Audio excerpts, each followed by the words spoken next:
mahasiswi dari UIN Mahmud Yunus Batu Sangkar dengan prodi Pendidikan Agama Islam. Dan untuk sekarang ini saya sudah bersama narasumber kita, yaitu Ustadz Zulmas, yang pekerjaan beliau guru di Pondok Pesantren Tarbiyah Islamiyah Malalo. Mungkin untuk lebih kenalnya kita bisa meminta Ustadznya untuk memperkenalkan diri. Ya, saya nama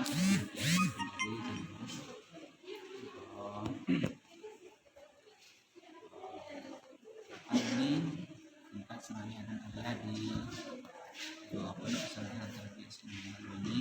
Kemudian ke S1-nya Universitas Islam Sumatera Utara, kemudian ke pasukannya di Imam Bonjol Padang. Itu sekitar perkenalan singkat begitu saja. Baik, terima kasih Ustadz. Langsung saja ke wawancara kita pada kesempatan kali ini Ustadz.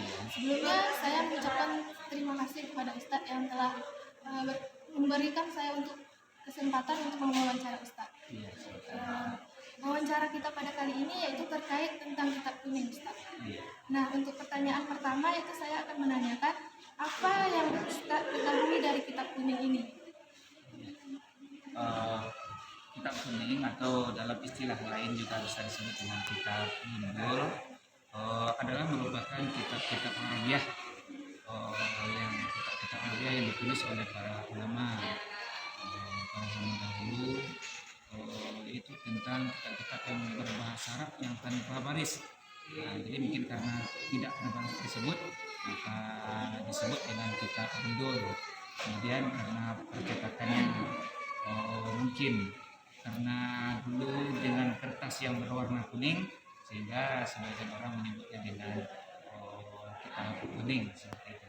Jadi kembali kepada inti pertanyaannya, apa yang diketahui seperti itu tadi ya. Dengan membaca kitab kuning ini kita memahami agama, ya, kita memahami agama dari dasarnya seperti itu. Itu kitab-kitab yang berbahasa Arab.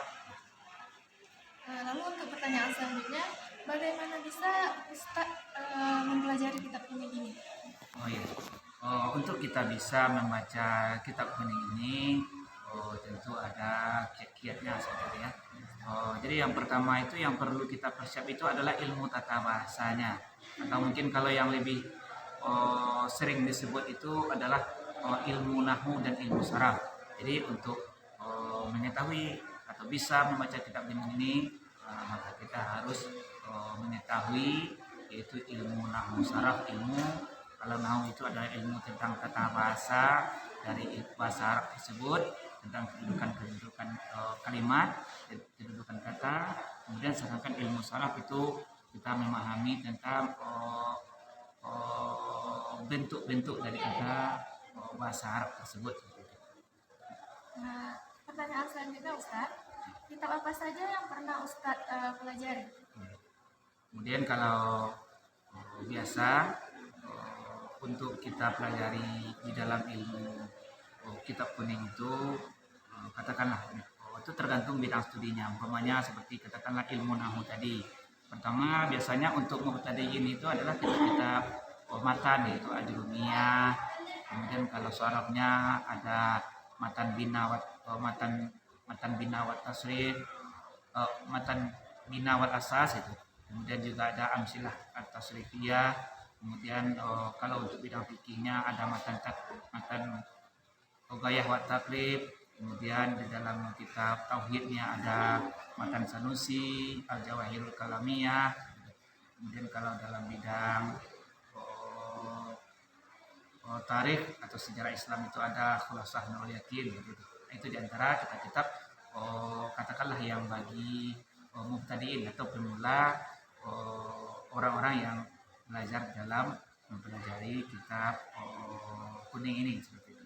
Kemudian kita nanti akan lanjut kepada tingkat selanjutnya, tingkat pertengahan atau mutawasid. Kita akan mempelajari ada kitab Mukhtasar Jiddan namanya, ada kitab Syarah Al-Kailani, kemudian dan selanjutnya tuh tingkat selanjutnya juga nanti akan ada kitab Al-Kawakibud Durriyah, ada kitab Al-Matlub, ada kitab usul kalau dalam bidang usul fikih ada kitab Al-Warakat, gitu. Ada kitab Al-Bayan lil Usul seperti itu. Nah, seperti itu jenjang-jenjangnya. Sehingga tahap awal itu ada kitab yang memang dipersiapkan untuk yang mubtadiin, orang-orang yang mula-mula belajar. Kemudian ketika naik tingkat juga ada kitab yang katakanlah lebih rinci. Kemudian begitu juga dengan tingkat selanjutnya itu akan ada lagi kitab yang lebih rincinya seperti itu. Berarti untuk mempelajari kitab ini memiliki tingkat juga ya Ustaz? Iya, jadi dalam mempelajari kitab kuning ya memang ada juga tingkatan-tingkatannya tergantung dari tingkat kesulitan ya. Jadi kalau untuk katakanlah untuk mubtadiin tadi itu biasanya secara praktis gitu. Kemudian lanjut ke tingkat selanjutnya itu sudah ada pertengahan nanti sampai ke tingkat mahirnya seperti itu. Baik, lanjut ke pertanyaan selanjutnya Ustaz. Apakah menurut Ustaz semua orang bisa dan harus mempelajari kitab kuning ini? Bagi orang-orang katakanlah yang ingin betul-betul memahami memahami Al-Quran dan Sunnah, karena Al-Quran dan Sunnah itu memang berbahasa Arab seperti itu ya, Al-Quran dengan berbahasa Arab ya, secara otomatis ketika mereka mau memahami, ketika mereka ingin memahami Al-Quran dengan Sunnah secara katakanlah mendalam, mendetil, ya otomatis memang mereka harus mempelajari kitab kuning tadi. Nah, seperti itu. Tapi ketika mereka katakanlah barangkali dalam tingkatan orang awam yang mungkin mereka tidak terlalu mendetil di dalam pemahaman Al-Quran, hadisnya dan kitab-kitab Arabi yang lain ya, mereka juga memang tidak perlu diberati dengan untuk mempelajari kitab kuning. Tetapi memang sangat penting sekali paling tidak untuk mengenal dasar-dasar dari kitab kuning itu mereka tahu, sehingga mereka tidak hanya katakanlah tidak hanya berada di level awam yang paling rendah di dalam pemahaman agama mereka. Nah, berarti untuk di pondok pesantren ini belajar kitab kuning itu dimulai dari kelas berapa Ustaz? Oh ya, untuk di pondok pesantren kita memang katakanlah dari tingkat pertama itu, tahun pertama itu mereka sudah diajarkan dengan dasar-dasar kitab kuning tadi, hingga ketika mereka sudah mampu maka akan dilanjutkan dengan kitab-kitab yang selanjutnya. Lalu untuk mereka bisa lancar membaca kitab kuning itu dan memahami kitab kuning itu kira-kira di kelas berapa Ustaz? Ketika mereka ya kembali memang kalau untuk kemampuan gitu ya, kemampuan mereka memahami kitab kuning itu kembali tergantung kepada kemampuan dari santri-santri kita. Ketika mereka cepat di dalam memahami kaidah-kaidah di dalam memahami kitab kuning tadi, maka mereka itu akan semakin cepat bisa membaca kitab kuning. Tapi kalau secara umumnya di tahun kedua itu mereka sudah diajarkan ya. Jadi di tahun pertama mereka diberikan dasar-dasar keilmuan bagaimana cara membaca kitab kuning. Kemudian dan di tahun kedua itu mereka sudah mulai mempraktekkan bagaimana cara membaca kitab kuning tersebut. Baik, terima kasih Ustaz. Pertanyaan selanjutnya, apakah Ustaz bisa membacakan sedikit dari kitab yang telah Ustaz pelajari yang terkait matan, terjemahan, ifrad dan maksud dari yang Ustaz bacakan tersebut? Silakan Ustaz.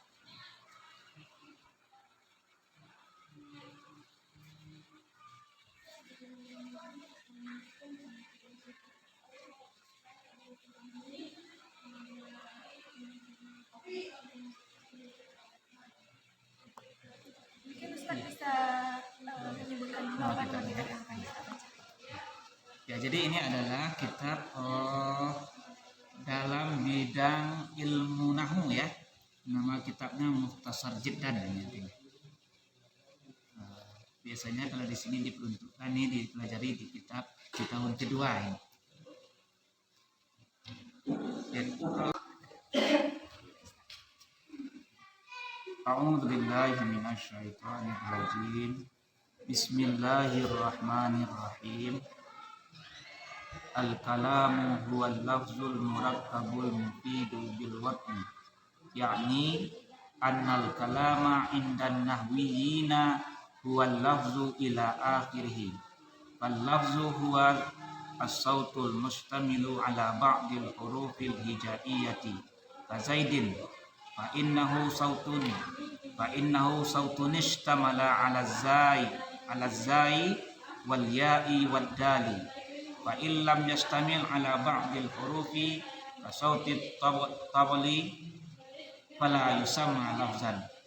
Wa kharaja bil lafzi ma kana mufidan wa lam yakul lafzan kal isyarati wal kitabati. Cukup kira-kira? Cukup Ustaz. Terjemahnya. Ya Ustaz. A'udzu billahi minasyaitonir rajim. Bismillahirrahmanirrahim. Kalam adalah lafaz yang tersusun lagi memberi faedah dengan sengaja. Yakni sesungguhnya kalam menurut orang-orang nahwu adalah lafaz hingga akhirnya. Maka lafaz adalah suara yang mencakupi di atas sebahagian huruf-huruf hijaiyah seperti kata-kata Zaid. Maka sesungguhnya kata Zaid tersebut merupakan suara yang mencakupi atas huruf Zai dan Ya dan Dal. Maka jika tidak mencakupi di atas sebahagian huruf seperti suara gendang, maka itu tidaklah disebut dengan lafaz. Kemudian maka keluar dengan kata-kata lafaz adalah sesuatu yang memberi faedah tetapi tidak merupakan lafaz, seperti memberi isyarat dan seperti tulisan. Demikian artinya. Lalu i'rab Ustaz. Oh, i'rabnya. Al-kalamu ismul masdar, merupakan lafaznya merupakan isim masdar dan i'rabnya merupakan mubtada. Wa adalah damir fasal. Al-lafzu itu khabar dari al-kalamu. Al-murakkabu na'at dari al-lafzu. Al-mufidu na'at kedua. Bil watni jar majrur. Kemudian yakni adalah fi'il mudhari'. Anna huruf masdariyah menasab isim marfa' khabar. Al-kalama merupakan isimnya, isim dari anna. Inda zaraf, khabar dari anna. An-nahwina itu mudhafun ilaih. Jumlah annal kalama indan nahwiyin atau anna dengan isim serta khabarnya merupakan maf'ul bih dari yakni. Cukup dengar. Cukup Ustaz. Mungkin Ustaz bisa menjelaskan maksud dari yang telah Ustaz jelaskan tadi. Bismillahirrahmanirrahim. Kalam kalau kita terjemahkan ke dalam kalam ini merupakan bahasa Arab. Kalau kita terjemahkan ke dalam bahasa Indonesia itu adalah pembicaraan. Jadi pembicaraan ini menurut istilah orang nahwu adalah al-lafzul murakkabul mufidu bil watni, merupakan lafaz yang tersusun atau kumpulan dari beberapa lafaz yang dapat memberi faedah dengan sengaja. Maksudnya adalah kalam atau sebuah perkataan menurut orang-orang nahwu, orang ilmu nahwu adalah merupakan lafaz yang tersusun yang memberi faedah dengan sengaja tadi. Sedangkan yang dikatakan lafaz adalah merupakan suara. Jadi kalau lafaz itu merupakan suara yang mencakupi di atas sebahagian huruf-huruf hijaiyah. Contohnya adalah seperti kata-kata Zaid. Jadi kata-kata Zaid merupakan suara yang tercakup di dalamnya yaitu huruf Zai, huruf Ya, dan huruf Dal. Kemudian maka jika ada sesuatu suara tetapi tidak mencakupi dari huruf-huruf hijaiyah. Contohnya seperti suara gendang. Jadi suara gendang suaranya ada tapi tidak tersusun dari huruf-huruf hijaiyah, maka itu bukanlah dinamakan dengan lafaz. Kemudian yang tidak termasuk lagi ke dalam lafaz adalah sesuatu yang dapat memberi faedah tetapi tidak ada lafaznya, tidak ada suaranya. Seperti kita memberi isyarat atau seorang orang bisu yang memberikan isyarat, dan seperti tulisan. Jadi tulisan apabila belum diucapkan maka itu belum dikatakan dengan lafaz seperti itu.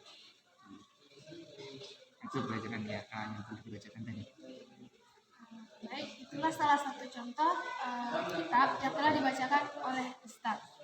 Mungkin saya mengucapkan terima kasih banyak kepada Ustadz yang telah bersedia untuk saya wawancarai. Sekian untuk video pertemuan kita pada kali ini. Saya akhiri dengan membacakan Assalamualaikum warahmatullahi wabarakatuh.